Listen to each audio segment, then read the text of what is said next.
길을 가다 보면은 인상이 참 좋으십니다. 복이 참 많아 보이십니다. 도를 아십니까? 이렇게 접근하고 오는 사람들을 만나신 적이 있으실 텐데요. 대부분 대순진리의 사람들이라고 하는데 그들을 따라가 본 사람들이 증언하는 얘기는 결국은 당신의 얼굴을 보니까 복을 아주 많이 타고났는데 그 복을 제대로 받기 위해서는 조상이 저지른 잘못을 뭔가 이렇게 막혀 있는 것을 이렇게 풀어야 된다. 그렇기 때문에 치성을 드려야 된다 하는 그런 얘기로 이게 귀결이 된다고 그래요. 자신의 인생의 실패와 어려움을 부모 탓, 조상 탓으로 돌리는 그런 내용인 것인데요. 오늘 본문도 보면 그와 유사한 내용이 나오는 것을 봅니다. 우리가 받는 고통과 징계가 조상과 부모 때문이라고 억울함을 토로하는 백성들을 향한 내용입니다. 배경은 그 예루살렘이 바벨론의 침공을 받아서 결국 멸망을 하고 많은 예루살렘 주민들이 바벨론의 그 포로로 끌려가게 됐는데 끌려간 포로 가운데서는 에스겔도 있었습니다. 에스겔이 선지자로 소명을 받을 때는 그 포로로 끌려가고 난 후 약 5년 뒤에 선지자로 소명을 받았고요. 그의 사명은 포로로 끌려온 백성들을 향해서 하나님의 말씀을 대언하고 전하는 그 사명을 받은 것입니다.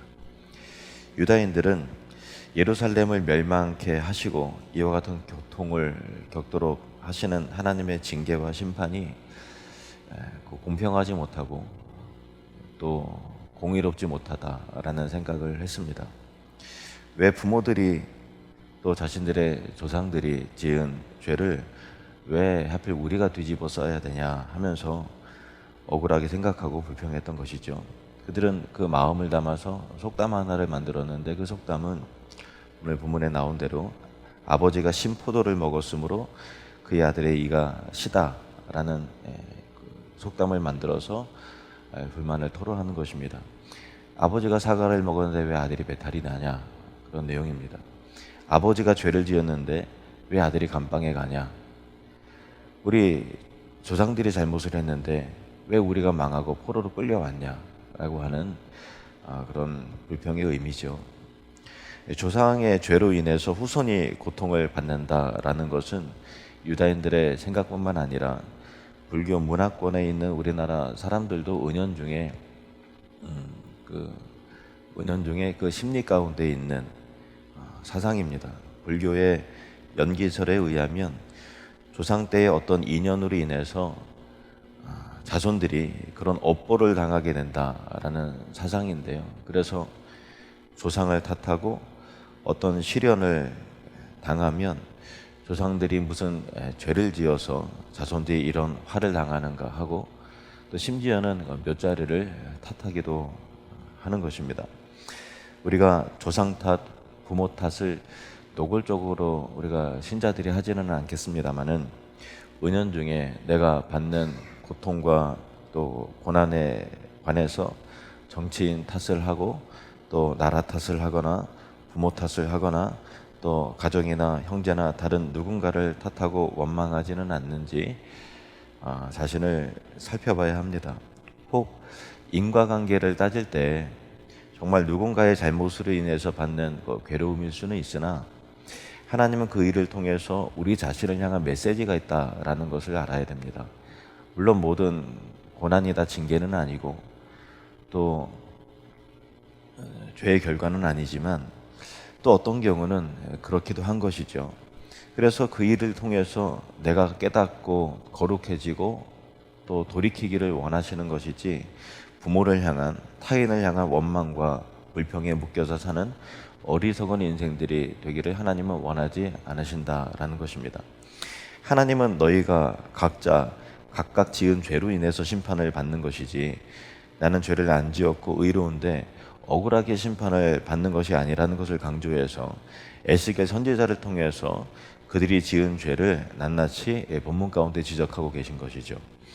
에스겔 18장 29절에서 30절 말씀을 보시겠습니다. 29절, 30절 말씀 같이 읽겠습니다. 그런데 이스라엘 족속은 이르기를 주의 길이 공평하지 아니하다 하는도다. 이스라엘 족속아, 나의 길이 어찌 공평하지 아니하냐? 너희 길이 공평하지 아니한 것 아니냐?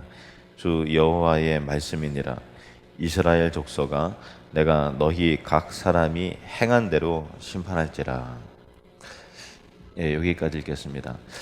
우리도 혹시 유다인들이 만든 속단처럼 아버지가 신포도를 먹었으며 그의 아들의 이가 시다라는 생각에 젖어서 하나님의 처사에 대하여 자신의 죄와 잘못을 전혀 생각하지 않고 하나님의 공평과 공의를 의심하고 불평과 불만에 사로잡힌, 원망에 사로잡힌 생각을 품어서는 안 된다는 것입니다. 하나님은 공의로운 심판자이시고 공평하신 재판장이십니다. 심은 대로 거두게 하시는 하나님이신 것입니다. 갈라디아서 6장 7절 8절 말씀 시작. 스스로 속이지 말라. 하나님은 업신 여김을 받지 아니하시나니 사람이 무엇으로 심든지 그대로 거두리라. 자기의 육체를 위하여 심는 자는 육체로부터 썩어질 것을 거두고 성령을 위하여 심는 자는 성령으로부터 영생을 거두리라. 아멘. 그러면 우리를 향한 하나님의 뜻이 과연 무엇인가? 하나님께서 우리에게 기대하고 원하시는 것이 과연 무엇일까요? 본문에는 이렇게 말씀합니다. 30절에서 32절 말씀. 주 여호와의 말씀이니라. 이스라엘 족속아, 내가 너희 각 사람이 행한 대로 심판할지라. 너희는 돌이켜 회개하고 모든 죄에서 떠날지어다. 그리한즉 그것이 너희에게 죄악의 걸림돌이 되지 아니하리라. 너희는 너희가 범한 모든 죄악을 버리고 마음과 영을 새롭게 할지어다. 이스라엘 족속아, 너희가 어찌하여 죽고자 하느냐? 주 여호와의 말씀이니라. 죽을 자가 죽는 것도 내가 기뻐하지 아니하노니 너희는 스스로 돌이키고 살지니라. 아멘. 신자에게 있어서 가장 큰 은혜는 회개의 은혜입니다. 모든 죄를 고백하고 돌이키며 마음과 영을 새롭게 할 때 하나님은 그의 인생을, 그의 영혼을, 삶을 새롭게 하십니다. 혹 죄와 더러움의 습관에 묶여있는 이가 있으십니까? 환경과 타인에 대한 원망과 불평에 사로잡혀 있는 이가 있습니까? 육체의 욕망과 세속적인 즐거움에 빠져서 하나님이 주신 삶을, 인생을 낭비하고 있는 이는 없습니까? 그러면 이 말씀을 기억하시길 바랍니다. 주 여호와의 말씀이니라. 이스라엘 족속아, 내가 너희 각 사람이 행한 대로 심판할지라. 너희는 돌이켜 회개하고 모든 죄에서 떠날지어다. 그리한즉 그것이 너희에게 죄악의 걸림돌이 되지 아니하리라. 너희는 너희가 범한 모든 죄악을 버리고 마음과 영을 새롭게 할지어다. 이스라엘 족속아, 너희가 어찌하여 죽고자 하느냐? 주 여호와의 말씀이니라. 죽을 자가 죽는 것도 내가 기뻐하지 아니하노니 너희는 스스로 돌이키고 살지니라. 아멘.